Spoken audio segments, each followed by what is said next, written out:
नमस्कार दोस्तों, आप सभी को एक बार फिर से नवरात्रा की हार्दिक शुभकामनाएं। स्वागत है आपकी अपने चैनल में।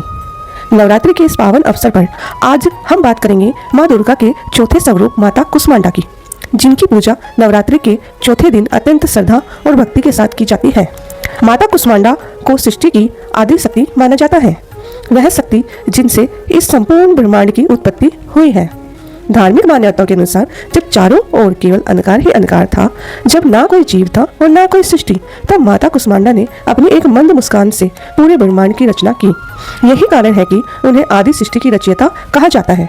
कुष्मांडा नाम भी अत्यंत अर्थपूर्ण है, जिसमें कु का अर्थ है थोड़ा और उष्मा का अर्थ है ऊर्जा और अंड का अर्थ है ब्रह्मांड, अर्थात वह देवी जिन्होंने अपनी अल्प ऊर्जा से इस विशाल ब्रह्मांड की रचना की।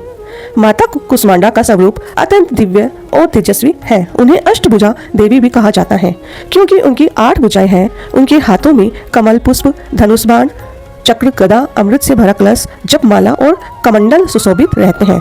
उनका वाहन सिंह है, जो शक्ति और साहस का प्रतीक है। माता का निवास स्थान सूर्य मंडल के भीतर माना जाता है और यह विश्वास किया जाता है कि इतनी प्रचंड ऊर्जा के बीच में केवल वही देवी निवास कर सकती है। माता कुष्मांडा की पूजा करने से व्यक्ति के जीवन में सकारात्मक ऊर्जा का संचार होता है। उनके आशीर्वाद से भय, रोग, दुखों का नाश होता है। कहा जाता है कि जो व्यक्ति लंबे समय से किसी बीमारी से पीड़ित हो, यदि वह सच्चे मन से माता की आराधना करे तो उसे स्वास्थ्य लाभ अवश्य प्राप्त होता है। माता की कृपा से आयु, यश, बल और समृद्धि में वृद्धि होती है।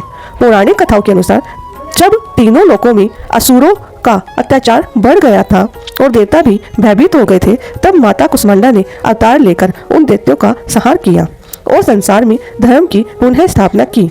उनकी शक्ति और तेज से ही सृष्टि में संतुलन बना रहता है। माता कुष्मांडा की पूजा विधि अत्यंत सरल लेकिन प्रभावशाली मानी जाती है। भक्तों को ब्रह्म मुहूर्त में उठकर स्नान आदि से निवृत्त होकर स्वच्छ पीले वस्त्र धारण करने चाहिए, क्योंकि पीला रंग माता को अत्यंत प्रिय है।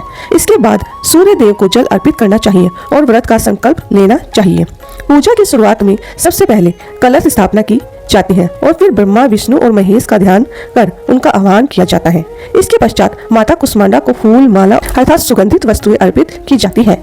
सच्चे मन से माता का ध्यान करते हुए उनकी कथा सुननी चाहिए और उनके मंत्र का जाप करना चाहिए। माता कुष्मांडा का विशेष मंत्र है ओम कुष्मांडाय नमः। इस मंत्र का जाप करने से जीवन में सुख, शांति और ऊर्जा का संचार होता है। इसके साथ ही यह देवी सर्वभूतेषु माँ कुष्मांडा रूपेण संस्था नमस्तस्यै नमस्तस्यै नमस्तस्यै नमो नमः का उच्चारण करने से माता की विशेष कृपा होती है। पूजा के अंत में माता को भोग लगाना अत्यंत आवश्यक होता है। माता कुष्मांडा को कद्दू से बने व्यंजन विशेष रूप से प्रिय है, इसलिए उन्हें पेठा, मालपुआ या कद्दू से बनी मिठाई का भोग अर्पित करना शुभ माना जाता है। भोग अर्पित करने के बाद माता की आरती की जाती है और प्रसाद को सभी भक्तों में बांटा जाता है। माता कुष्मांडा की आराधना करने से जीवन में अंधकार दूर होता है और ज्ञान की प्रकाश फैलता है।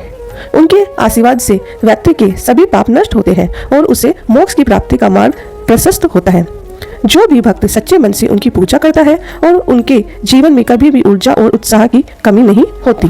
नवरात्रि का यह चौथा दिन हमें यह सिखाता है कि चाहे परिस्थितियाँ कितनी भी कठिन क्यों ना हो, हमारे भीतर सकारात्मक सोच और आत्मविश्वास है तो हम अपने जीवन में नई सृष्टि का निर्माण कर सकते हैं। ठीक उसी प्रकार जैसे माता कुष्मांडा ने अंधकार से प्रकाश की उत्पत्ति की। आशा करते हैं आप सभी स्वस्थ रहें। यदि आपको माता कुष्मांडा की यह पावन कथा पसंद आई हो, यदि आपको जानकारी अच्छी लगी हो, तो इसे अपने परिवार और मित्रों के साथ अवश्य साझा करें। अपनी प्रतिक्रिया हमें कमेंट में जरूर बताएं जय माता दी लिखकर, और ऐसे ही धार्मिक और प्रेरणादायक वीडियो हमारा चैनल सब्सक्राइब करें। जय माता दी।